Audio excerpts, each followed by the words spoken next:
Fatigués mais heureux. Ces chirurgiens ont réussi une première mondiale, une greffe du visage et des deux mains sur un même patient.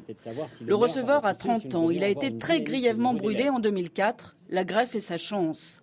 Dans la nuit de samedi à dimanche, une première équipe lui implante 2 mains jusqu'au poignet.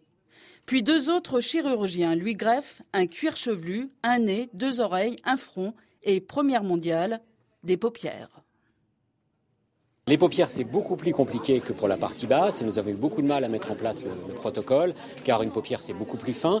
Il y a une partie externe qui est l'orbiculaire des paupières que nous avons greffée, qui est détruite, mais aussi une partie interne qui est à l'intérieur de l'orbite, qui est le releveur des paupières qu'il faut connecter l'un à l'autre. Ce sont des éléments qui sont extrêmement fins. La première des miraculées, c'est elle en 2005. Isabelle Dinoir, son visage avait été dévoré par son chien. La voici 3 mois après une greffe de nez, bouche, menton à l'hôpital d'Amiens. Le miracle de ce week-end, c'est d'abord celui du don. Le visage et les mains du greffé proviennent d'une seule et même personne. Finalement, amener beaucoup, c'est peut-être le meilleur moyen de bien tolérer. Et donc, amener les mains et le visage, on a l'espoir que finalement, ça soit mieux toléré sur le plan immunologique, qui est quand même la grande crainte qu'on a chez ces patients, c'est qu'ils rejettent un jour leur greffe.